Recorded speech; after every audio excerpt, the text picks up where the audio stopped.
আসসালামু আলাইকুম প্রিয় বন্ধুরা, আশা করি ভালোই আছেন। আপনাদের মাঝে আজ যে রোগটি সম্পর্কে বিস্তারিত আলোচনা করব সেটা হলো কটিবাত বা সায়াটিকা, লাম্বাগো অ্যান্ড সায়াটিকা। আজ জানাবো এই রোগটি কোথায় হয়, কেন হয়, এই রোগটি হলে কি করণীয়, এর চিকিৎসা কি। তবে তার পূর্বে জানা আমার প্রোফাইলটি ফলো দিয়ে রাখেন নাই তারা দয়া করে প্রোফাইলটি ফলো দিয়ে রাখুন, যাতে নতুন নতুন রোগ সম্পর্কে বিস্তারিত জানতে পারেন।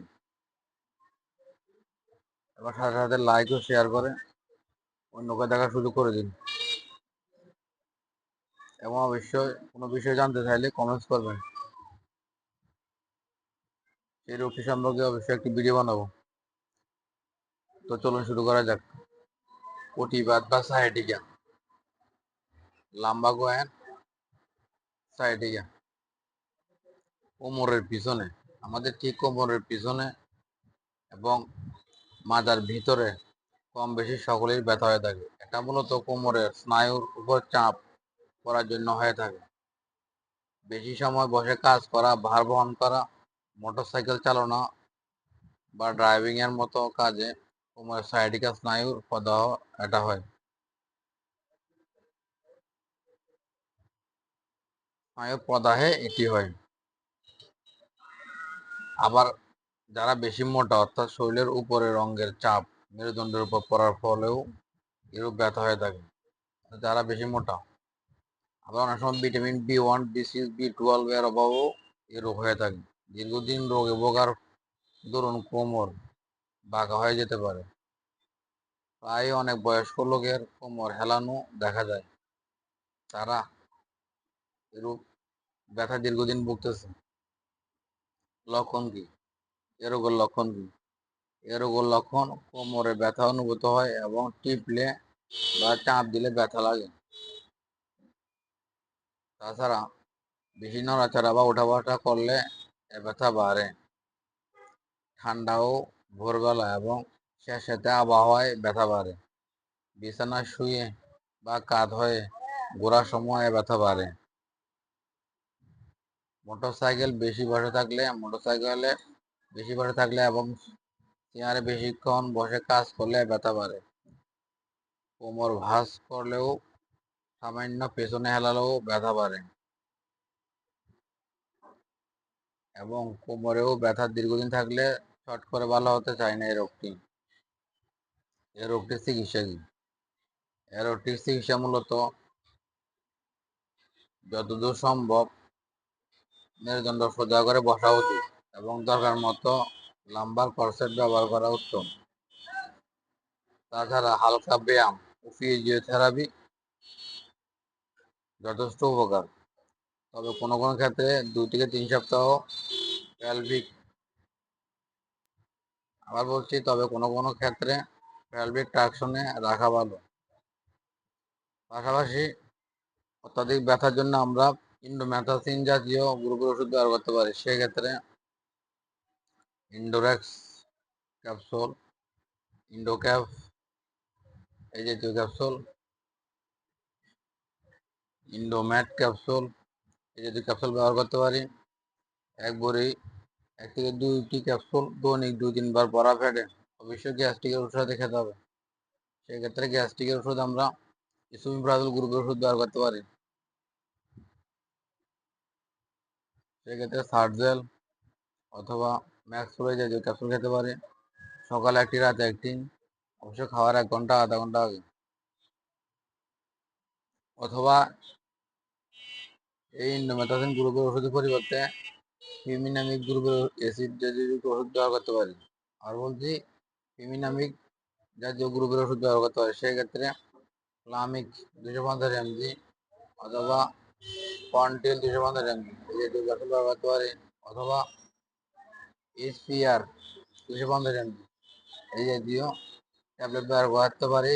দৈনিক 1 থেকে 2 বড়ি 2-3 বার বড়া পেটে, অবশ্যই গ্যাস্ট্রিকের ওষুধ সহকারে। এসব রোগীদের অবশ্যই ফিজিওথেরাপি করতে হবে। কোমরে ঠান্ডা পানি ও গরম পানি সেঁক দিলে যথেষ্ট উপকার পাওয়া যায়। তাছাড়া যাদের ট্যাপ রয়েছে, উপর থেকে ট্যাপ ছেড়ে দিয়ে কোমর হেলে কোমরের উপর ট্যাপের পানি আস্তে আস্তে করে ছাড়লে উপকার পাওয়া যায়।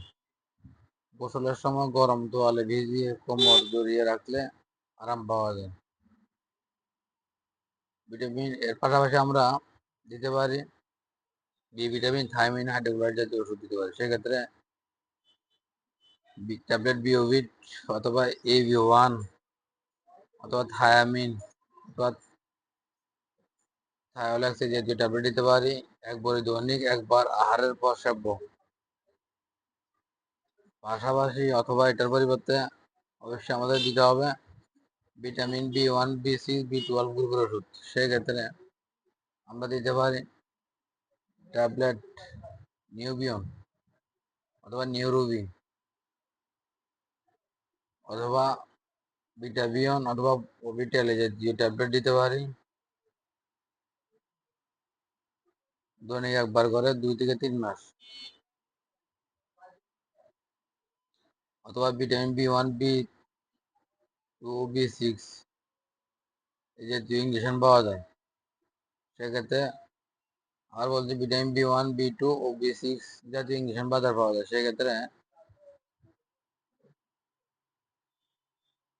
পিটাফ্ল্যাক্স ইঞ্জেকশন অথবা নারভিন ইঞ্জেকশন, সেক্ষেত্রে ইঞ্জেকশনগুলো অথবা রিওফ্ল্যাক্স ফ্লোট ইঞ্জেকশন একটি অ্যাম্পল মাংসপেশি দৈনিক একবার করে 15 থেকে 20 দিন করতে হবে।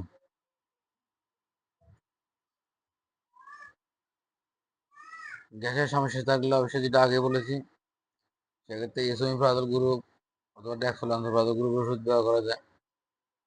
ডেক্সোলান্সোপ্রাজল গ্রুপের ওষুধ বলতে ডেস্টেক, ডিসেক, ডেক্সিল্যান্ট এই জাতীয় ক্যাপসুল সকালে একটি রাতে এটি খাওয়ার 1 ঘন্টা পূর্বে খেতে হবে যদি এসোমিপ্রাজল গ্রুপের ওষুধ কাজ না করে। সেক্ষেত্রে পাশাপাশি এসব রোগীকে আমরা ভিন্ন পরামর্শ দিয়ে সহায়তা করতে পারি। স্বাভাবিক সকল খাবার খেতে হবে, বেশি ঠান্ডা যেন না লাগে সেদিকে খেয়াল রাখা উচিত। টেবিলের উপর ডালু পাদানি ব্যবহার করা উচিত, অর্থাৎ যেখানে বসবে ওই জায়গাটার নিচে যাতে ফোম না থাকে, শক্ত জায়গায় বসতে হবে। এবং ঝুঁকিপূর্ণ যানবাহনে কম চলা উচিত।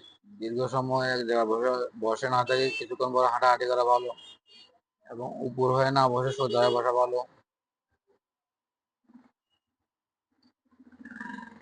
এবং এ ধরনের রোগীকে আমরা বিভিন্ন বনৌষধি ওষুধ দিয়ে চিকিৎসা করতে পারি। সেক্ষেত্রে 2 চামচ আমরুল শাকের রস একটু গরম করে দুবেলা 4-5 দিন খেলে ব্যথার উপশম হয়।